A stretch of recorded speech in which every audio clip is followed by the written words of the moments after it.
नमस्कार दोस्तों, बहुत बहुत स्वागत है आप सभी का एक बार फिर से अतुल्य आर्यस के इस डिजिटल प्लेटफॉर्म पर। तो दोस्तों, हमने शुरू किया था स्कूल व्याख्याता परीक्षा यानी फर्स्ट ग्रेड टीचर एग्जाम का पेपर फर्स्ट। और पेपर फर्स्ट जो हमारा है जीके एंड जीएस का होता है।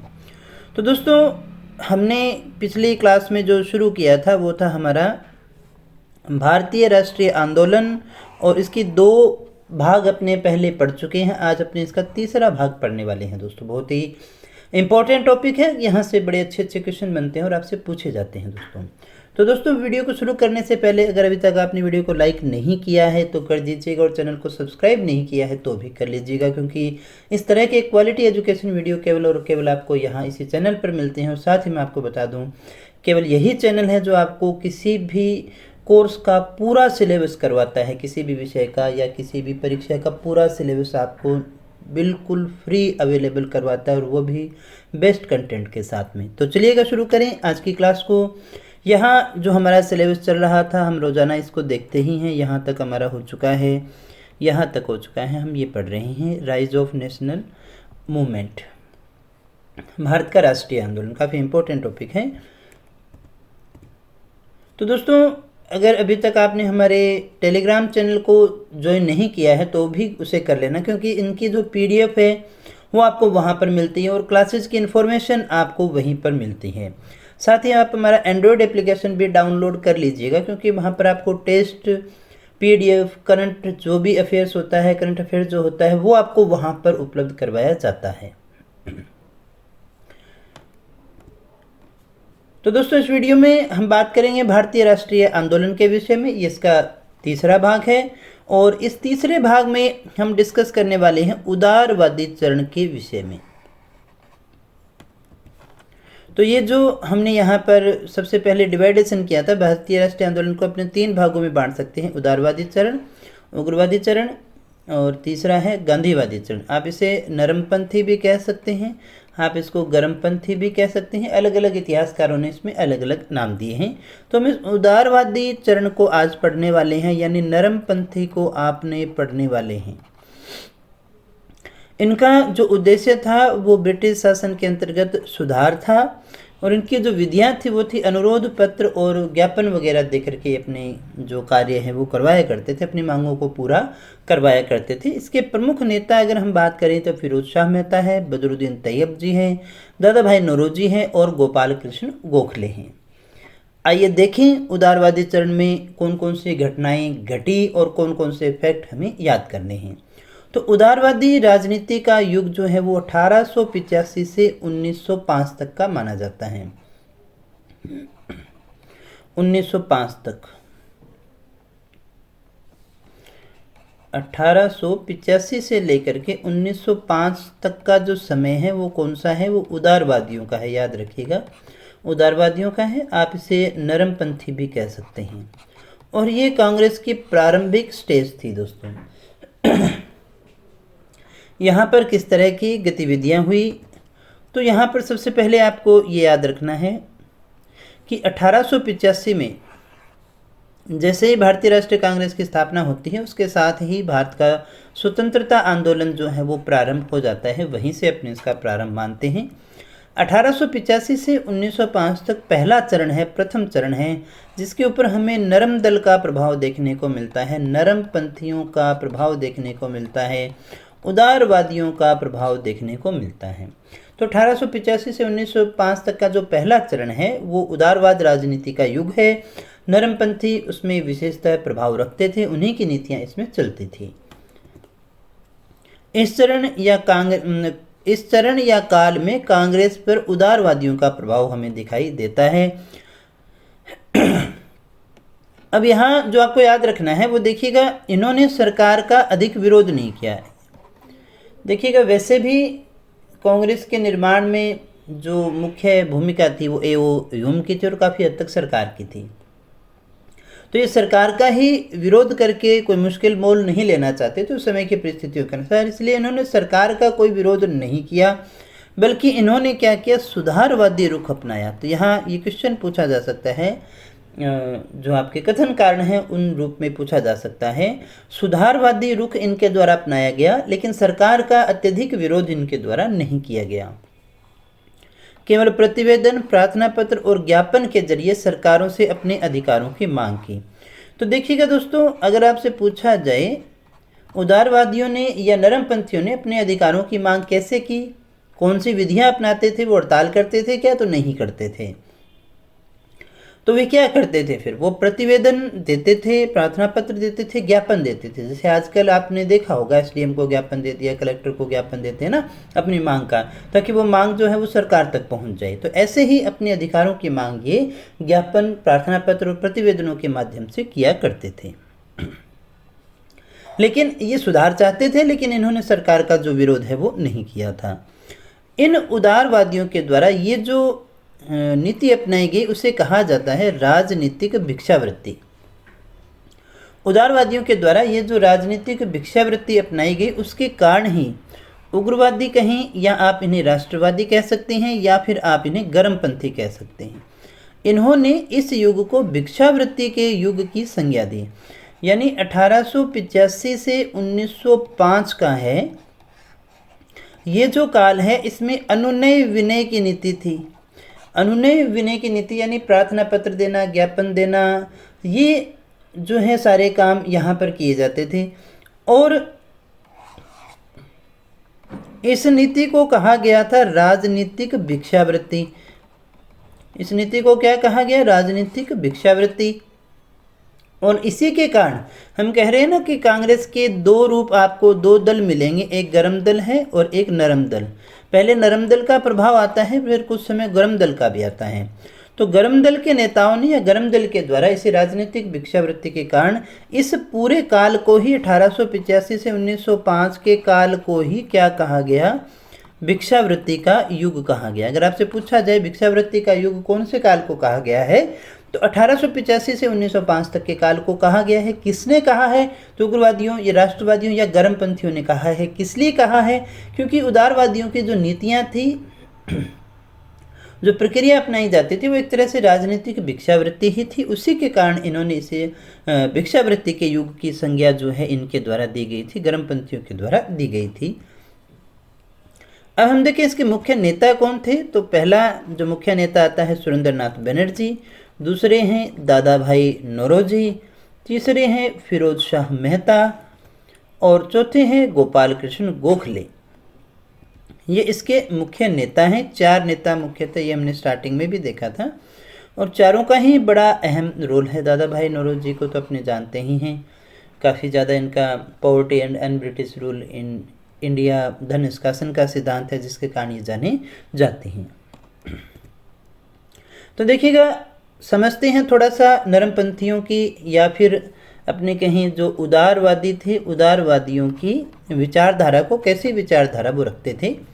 ये अंग्रेज़ों के न्यायप्रियता में विश्वास रखते थे। उन्हें अंग्रेज़ों पे थोड़ा विश्वास था कि अंग्रेज़ हमें न्याय देंगे, प्रशासन चला रहे हैं, अच्छे लोग हैं, ठीक है, लेकिन ये हमें न्याय देंगे। ऐसी न्यायप्रियता में, अंग्रेज़ों की न्यायप्रियता में इनका विश्वास हुआ करता था। अंग्रेज भारत में आधुनिक शिक्षा और आधुनिक मूल्य लेकर के आए। ध्यान दीजिएगा, आधुनिक शिक्षा और आधुनिक मूल्य कौन लेकर के आए, अंग्रेज लेकर के आए। इसीलिए ये ब्रिटिश शासन को भारत के लिए वरदान मानते थे। ये ऐसा मानते थे कि अंग्रेज आए तो हमारा यहाँ पर मॉडर्निटी आई, हम मॉडर्न हो गए, आधुनिक शिक्षा, आधुनिक मूल्य। जैसे अब भी अपने मॉडर्न होने का प्रमाण क्या मानते हैं, अगर हम अंग्रेजी वस्त्र पहनते हैं, अंग्रेजी बोलते हैं, अंग्रेजी खाना खाते हैं, अंग्रेजी कल्चर अपनाते हैं, है ना, वैसे ही बोलते हैं, वैसे ही हमारी गतिविधियां हैं, वैसे ही मूवीज़ देखते हैं, इंग्लिश लिटरेचर पढ़ते हैं, तो हम ये मानते हैं हम मॉडर्न हो गए, है ना, आधुनिक हो गए। अगर वो नहीं है, जो नहीं अपना रहा उनको, उसको तो अपने पिछड़ा हुआ मान लेते हैं। अगर कोई रेलगाड़ी के अंदर कोई इंग्लिश बुक लेकर के बैठा है तो वो एक स्टैंडर्ड में है, वो आधुनिक है। और दूसरा, अगर कोई भागवत गीता या कोई पुरानी किताब लेकर के बैठा है, कोई ग्रंथ लेके बैठा है, तो उसे मान लीजिएगा ये तो क्या है, पिछड़ा हुआ रह गया, आधुनिक नहीं है। तो आधुनिक शिक्षा या आधुनिक मूल्य लाए थे। अब देखिएगा, कोई ज़्यादा स्थितियों में परिवर्तन नहीं हुआ है, आज भी लोग यहाँ पर ऐसा ही सोचते हैं। तो अंग्रेज भारत में आधुनिक शिक्षा और आधुनिक मूल्य लेकर के आए, इसलिए ब्रिटिश शासन जो है वो भारत के लिए वरदान है, ऐसा मानते थे। कौन, नरमपंथियों का ये विश्वास था। और ये मानते थे कि अगर अभी अंग्रेज चले जाएं तो भारत में राजनीतिक अस्थिरता आ जाएगी, क्योंकि भारत अभी राजनीतिक रूप से एक नहीं है। कोई ऐसा संगठन, कोई ऐसा एक ग्रुप नहीं बन पाया है, या फिर ऐसी भावना नहीं बन पाई है कि यदि अभी अंग्रेज चले जाएंगे तो सारा भारत एक रह जाएगा, बल्कि ये पहले से भी ज़्यादा क्या होगा, बिखर जाएगा। और राजा महाराजाओं के समय में जिस तरह से युद्ध हुआ करते थे वैसे ही दोबारा से शुरू हो जाएगा। तो ये मानते थे कि अंग्रेजों के जाने से राजनीतिक अस्थिरता आ सकती है, इसलिए अभी जाना उनका ठीक नहीं है। भारतीय जनता में अभी राजनीतिक चेतना का विकास नहीं हुआ है, ध्यान दीजिएगा। ये कह रहे हैं कि भारतीय जो जनता है ना, उसमें भी राजनीतिक चेतना का विकास नहीं हुआ है, इसलिए उन्हें राष्ट्रीय आंदोलन में शामिल नहीं करना चाहिए। कि आम जनता जो है ना, भारत की जो आम जनता है, उसमें भी राजनीतिक चेतना नहीं आई है, इतनी राजनीतिक चेतना नहीं है। अगर उन्हें राष्ट्रीय आंदोलन में शामिल कर लिया तो वो गड़बड़ कर सकते हैं। इसलिए ये ध्यान दीजिएगा, एक एक पॉइंट आपका एक एक क्वेश्चन बनता है। तो भारतीय जनता में फिर राजनीतिक चेतना का विकास नहीं हुआ, इसलिए उन्हें राष्ट्रीय आंदोलन में शामिल नहीं करना चाहिए। तो नरमपंथी क्या मानते थे? एक तो अंग्रेज न्यायप्रिय हैं, दूसरा भारत के लिए वरदान है, क्योंकि हमारे लिए आधुनिक शिक्षा और आधुनिक मूल्य लेकर के आए।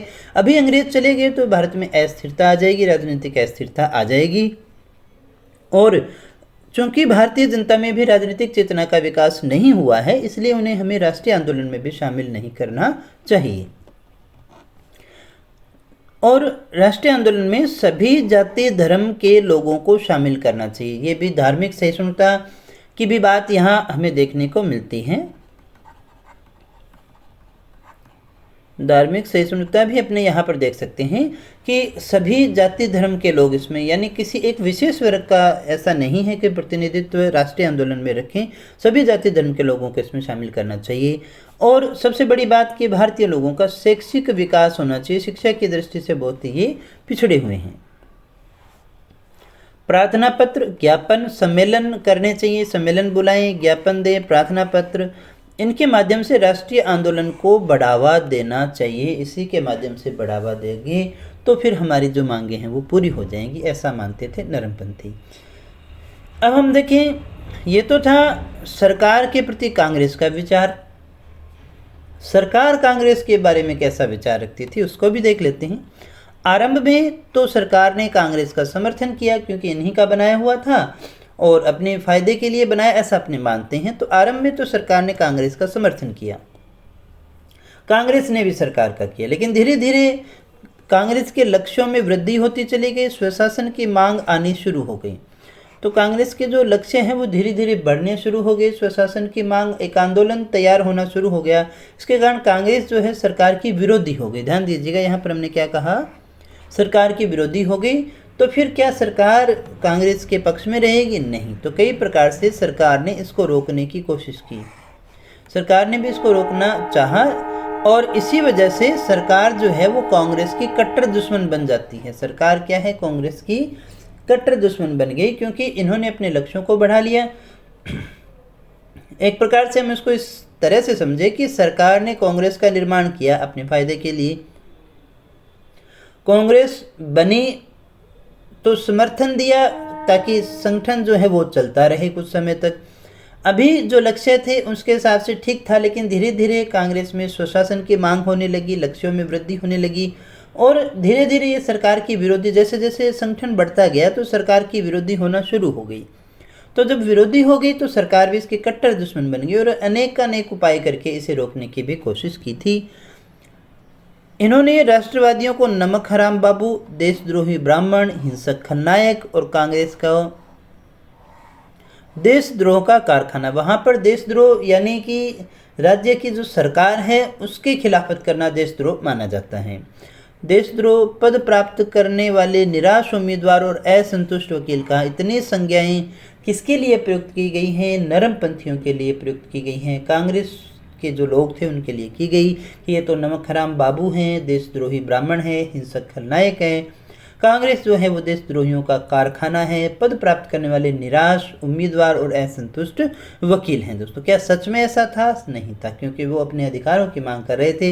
इसलिए सरकार भी नाना प्रकार से वो क्या है रोकने के माध्यम बनाती हैं, उसमें ये भी एक हुआ करता है। 1905 में करजन ने देशद्रोही संगठन और गंदी चीज कहा। कांग्रेस को क्या कहा? देशद्रोही संगठन और गंदी चीज।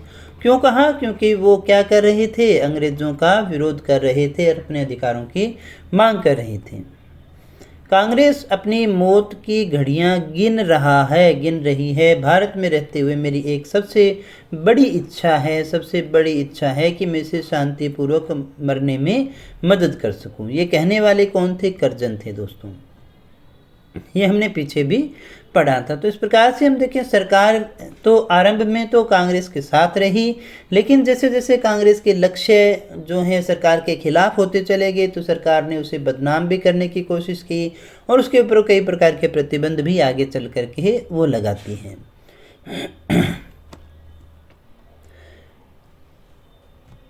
लेकिन फिर भी हम देखिए, राष्ट्रीय आंदोलन में उदारवादियों और नरमपंथियों का योगदान तो था। क्या योगदान था देखिएगा। सबसे पहली बात कि राष्ट्रीय आंदोलन को प्रारंभ किया गया। हम ये मानते हैं ना कि राष्ट्रीय आंदोलन का प्रारंभ कब से हुआ है? 1885 से, जब से कांग्रेस का निर्माण होता है, उदारवादी आते हैं। और दूसरा, इन्होंने इस आंदोलन को संगठित करने का कार्य किया, एक प्रकार से संगठन में ढालने का कार्य उदारवादियों और नरमपंथियों के द्वारा किया गया, इसलिए इसका सबसे बड़ा योगदान मानते हैं। दूसरी बात कि राष्ट्रीय आंदोलन को किसी न किसी प्रकार से अंग्रेजों के दमन से बचाए रखा, वरना 1857 की क्रांति की तरह इनको भी दबा दिया जाता और शायद फिर कभी हो ही नहीं पाता। तो बड़ी चतुरता के साथ अंग्रेजों के दमन से भी बचाए रखा, आंदोलन को प्रारंभ किया, उसे संगठित करने का कार्य किया। और सबसे बड़ी बात कि इन्होंने दिया था धन का निष्कासन सिद्धांत। ये हमने देखा भी था। तो धन का निष्कासन सिद्धांत दिया और उसे न केवल दिया बल्कि लोकप्रिय बनाया।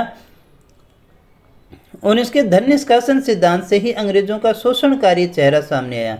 इसमें दादा भाई नौरोजी ने ये बताया कि किस तरह से जो है यहाँ पर जो कर्मचारी हैं उनके सैलरी है, बहुत सारी ऐसी चीज़ें हैं जिनके माध्यम से सरकार जो यहाँ का पैसा है वो विदेशों में पहुँचा रही है, अपने यहाँ पर इंग्लैंड में पहुँचा रही है। तो यानी धन के ड्रेनेज थ्योरी जो है वो ये बताती है कि किस प्रकार से यहाँ का जो हमारा धन संपत्ति है वो वहाँ पर जा रही है। तो इस सिद्धांत के कारण जो अंग्रेजों का आर्थिक शोषणकारी चेहरा था, ध्यान दीजिएगा, आर्थिक शोषणकारी चेहरा था, वो जनता के सामने आता है। दूसरी बात अभी हमने देखा था, धर्मनिरपेक्ष स्वरूप दिया, क्योंकि इन्होंने ये कहा कि हालांकि भारतीय जनता अभी राजनीतिक चेतना उसमें नहीं है, शामिल नहीं करना चाहिए, लेकिन शामिल कर रही हैं तो उसमें किसी प्रकार की जाति धर्म का भेद नहीं हो, सभी लोगों को हमें इसमें क्या करना है, शामिल करने की कोशिश करनी चाहिए। इन्हीं के कारण अंग्रेजों ने भारत में कुछ सुधार भी किए, कई सुधार किए, जिसमें से 1886 में लोक सेवा आयोग, 1892 का भारत परिषद अधिनियम है, 1896 का व्यय सुधार आयोग है। ये उस समय में 1885 से लेकर के 1905 के बीच में इन्होंने कुछ अंग्रेजों ने सुधार भी करवा लिए थे अंग्रेजों से। इस चरण को क्या कहते हैं? इस चरण को हम आर्थिक राष्ट्रवाद का चरण भी कहते हैं। इस समय जो राष्ट्रवाद था वो कौन सा था? आर्थिक राष्ट्रवाद था, क्योंकि इसी पे ज़्यादा ध्यान दिया गया था। हमने कहा ना, ड्रेनेज थ्योरी को लेकर के आए, जिसके कारण जो आर्थिक शोषण है वो चेहरा जनता के सामने आता है। हम देखिए, उदारवादियों के लाभ हमने देखे, उदारवादियों का योगदान हमने देखा, इनकी कमियां भी देख लेते हैं। लेकिन ये वास्तव में अंग्रेजों का जो वास्तविक स्वरूप है उसको उजागर नहीं कर पाए थे कि कैसे हैं, क्या सोच है, वो लोगों के सामने नहीं लेकर के आ पाए और राष्ट्रीय आंदोलन को जन आंदोलन नहीं बना पाए थे। हमने देखा ना कि कैसे वो ये मानते थे कि भी जनता परिपक्व नहीं है, राजनीतिक चेतना नहीं है, तो सबको, जनता को इसमें अभी नहीं डालना चाहिए। तो इसलिए राष्ट्रीय आंदोलन को जन आंदोलन भी ये नहीं बना पाए थे। और इनकी जो मांगे ज़्यादा थी, उच्च वर्ग के लोग इसमें शामिल थे, तो उच्च वर्ग से ही संबंधित थी, आम जनता की मांगे इसमें नहीं उठ पाई। और सबसे बड़ी बात कि इनकी जो नीतियां थी, अनुनय विनय की जो नीति थी, उससे युवा वर्ग में भी आक्रोश आ गया, उनमें भी निराशा छा गई कि इससे कुछ होने जाने वाला नहीं है। तो दोस्तों, ये था हमारा उदारवादी चरण, जिसको हमने बड़े अच्छे से डिस्कस किया है। और ये हमारा उदारवादी या नरमपंथियों का चरण पूरा हो जाता है। 1885 से 1905 तक हमारे लिए इतनी ही बातें थी जाननी जरूरी। बाकी कुछ होगा तो वो अलग से अपने किसी कंसेप्ट के अंदर आ जाएगा। हम छोड़ेंगे कुछ भी नहीं दोस्तों, किसी प्रकार की आपको चिंता करने की आवश्यकता नहीं है। पीडीएफ आपको मिल ही रही है, आगे भी मिलती रहेगी इसी प्रकार से। आज के लिए इतना ही, इस क्लास में हम इतना ही देखेंगे। मिलते हैं नेक्स्ट क्लास में एक नए टॉपिक के साथ, अगले चरण के साथ। तब तक यूं ही बने रहे हमारे साथ। Thank you very much.